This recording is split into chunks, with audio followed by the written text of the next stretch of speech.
नमस्कार दोस्तों, मैं आपकी दोस्त भाषा। इस समय मैं खड़ी हूँ दिल्ली के नेहरू प्लेस में, जहाँ एक अनूठा प्रोटेस्ट आयोजित किया गया फिलिस्तीन के पक्ष में। इजराइल का जो कत्लेआम चल रहा है, जेनोसाइड, उसके विरोध में। और इस प्रोटेस्ट को खत्म करने के लिए, इसमें व्यवधान डालने के लिए पुलिस तो बाद में पहुंची, लेकिन पहले पहुंचे उपद्रवी तत्व जो इजराइल के पक्ष में खड़े होकर जय श्री राम का नारा लगा रहे थे।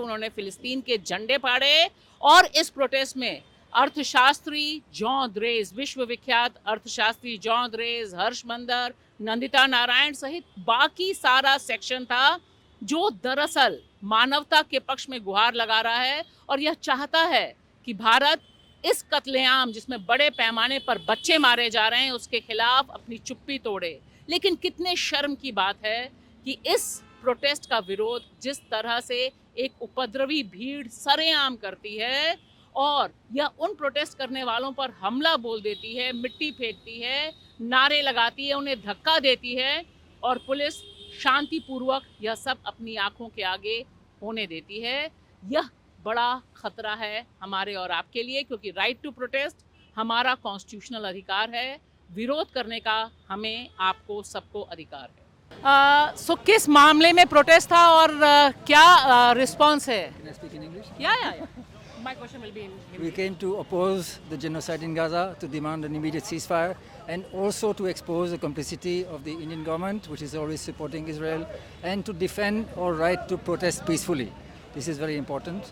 This is a public place. We were not disturbing anybody. We were not causing any inconvenience to the public.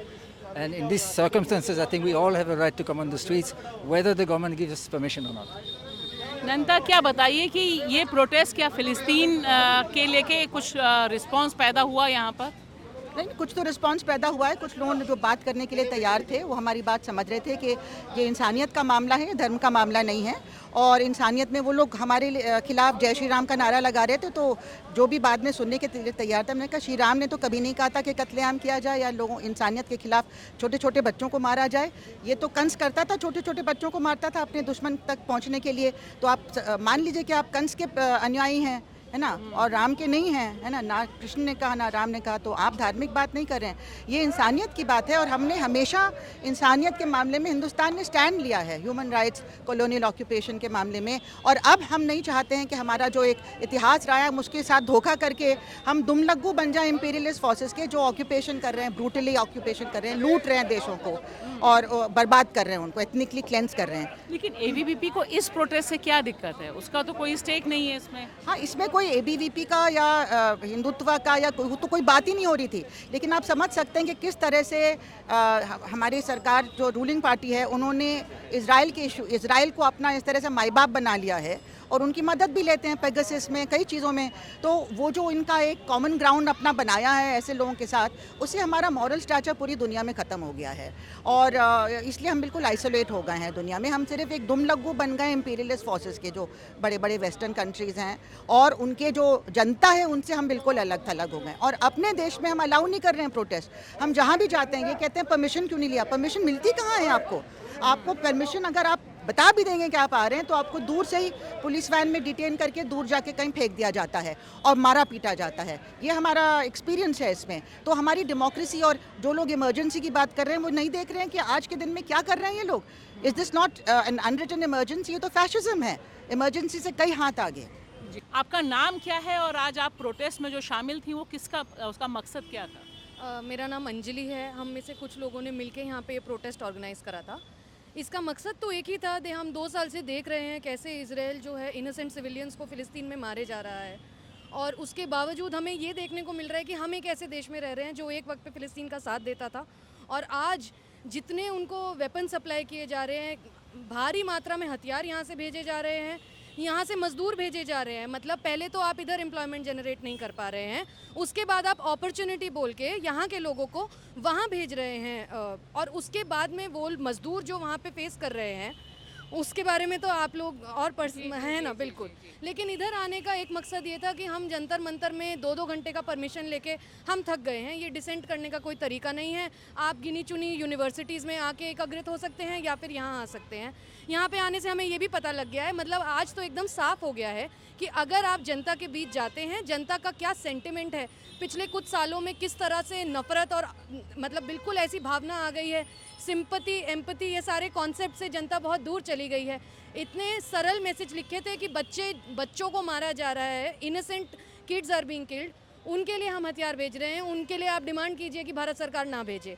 ये था कि स्टॉप द जेनोसाइड, नरसंहार को आप रोक दीजिए। इससे तो सिंपल कोई मैसेज नहीं हो सकता। इतने सरल मैसेज पर भी हमें ये देखने को मिलता है कि फ़िलिस्तीन के झंडे फाड़ दिए गए, हमें अलग अलग तरह के चांट्स देने के बाद में वहाँ से भगा दिया गया और हमें वापस वही जय श्री राम, हर हर महादेव। ठीक है, आप वो बोलिए, लेकिन आप हमें क्यों भगा रहे हैं?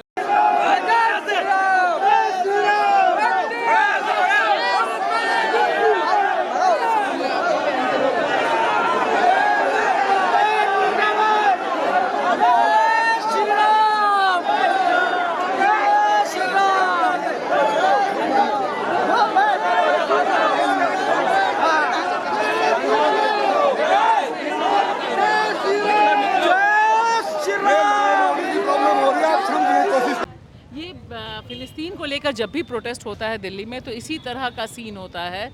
इसकी क्या वजह आप देखिए, देखती हैं? वजह बहुत सिंपल है। एक ज़माना ये था जब हिंदुस्तान फ़िलिस्तीनियों के साथ खड़ा था, फ़िलिस्तीन की आज़ादी के लिए खड़ा था। आज की तारीख में हिंदुस्तान की जो सरकार है वो अडानी के साथ मिलकर फ़िलिस्तीन, इज़राइल को अपने गोला बारूद बेचती है, उससे उनके पैसे कमाए जाते हैं। जहाँ पैसे का मामला होता है वहाँ सॉलिडारिटी का कोई सवाल नहीं होता है। हम इज़राइल के साथ खड़े होकर फ़िलिस्तीन में जो बच्चे हैं, माताएं हैं, लोग हैं, उनको मार रहे हैं, उनको ख़त्म कर रहे हैं। उनका खून हमारे हाथों में भी है और इसी सवाल को उठाने के लिए हम वहाँ पे खड़े थे, लेकिन वो बात ही नहीं हो पाई। ये मुझे नहीं, एक ज़माना था जब हम लोग सॉलिडारिटी में थे, लेकिन अब हम सॉलिडारिटी में नहीं हैं, हम इज़राइल के साथ ये हैं। लोग कौन थे और इन्हें कैसे पता था कि प्रोटेस्ट आप यहाँ कर रहे हैं? देखिए, ये लोग इधर के ही लोग थे। मतलब एक बहुत ही ताजुब की बात यह है कि पुलिस हमारी सबसे बड़ी प्रॉब्लम नहीं थी इस प्रोटेस्ट में। इनफैक्ट पुलिस को जिन्होंने बताया वो इसी मार्केट में काम करने वाले लोग थे। हमें लगा था कि नेहरू प्लेस थोड़ा मिक्स मार्केट है, यहाँ पे बहुत सारा टेक्नोलॉजी को लेके काम होता है। HP, बहुत सारी कंपनीज यहाँ पे हैं जिनका एक्चुअली जो मुनाफा कमा रही हैं, जो जेनोसाइड चल रहा है अभी उससे।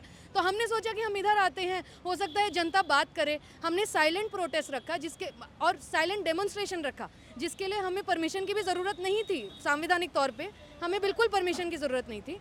लेकिन उसके बाद हमें क्या देखने को मिलता है कि लोग तो ये फ़िलिस्तीन का झंडा देखने तक को तैयार नहीं है। बात सुनने की तो बात बहुत ही अलग है। और अभी तो हमने ऐसे भी कोई नारे नहीं लगाए कि चलिए नेतन्याहू मुर्दाबाद या ऐसे। उस पे हम ये बोल रहे हैं कि फ़िलिस्तीन को आज़ाद कीजिए, फ़िलिस्तीन जिंदाबाद। तो उस पे आगे से मॉब कह रही है फ़िलिस्तीन मुर्दाबाद। वो कह रहे हैं कि आपका हम फ़िलिस्तीन का टिकट कटवा देते हैं, जो स्टैंडर्ड रिस्पॉन्स है। मतलब कुछ भी होता है, आप इधर चले जाइए, आप वहाँ चले। हम क्यों जाए वहाँ पे? हम तो चाह रहे हैं कि वहाँ जो हो रहा है वो रुके। हम तो चाह रहे हैं कि इजराइल जैसे, जिसको सरकार। ये उम्र क्या थी जो लोग प्रोटेस्ट करने आए थे, उनकी एज क्या थी? ये अलग अलग झुंड से हमने लोग बुलाए थे। हमने कुछ पुराने लोग भी बुलाए थे। नहीं, जो प्रोटेस्ट आपके प्रोटेस्ट का प्रोटेस्ट कर रहे थे, विरोध कर रहे थे, मतलब ताजुब की बात है कि जवान लोग थे ये। इनमें मेरी उम्र के भी लोग थे, 30-35 साल के भी लोग थे थोड़े, लेकिन उतनी बुजुर्ग लोग नहीं दिखे हमें। सवाल बहुत साफ सा है कि इस तरह के विरोध क्यों ज़रूरी हैं, या वह छोटी नाव में प्रोटेस्ट करना क्यों ज़रूरी था ग्रेटा थनबर्ग का और बाकी लोगों का। वजह बहुत साफ है, हमें अपने इंसान होने का प्रमाण देना ज़रूरी है। जब इंसान और बच्चे, निहत्थे भूखे लोग मारे जा रहे हैं तो अपने अपनी जगह खड़े होकर बोलना ज़रूरी है कि हम इस कत्लेआम के ख़िलाफ़ हैं, हम में मानवता है, हम इंसान हैं। शुक्रिया।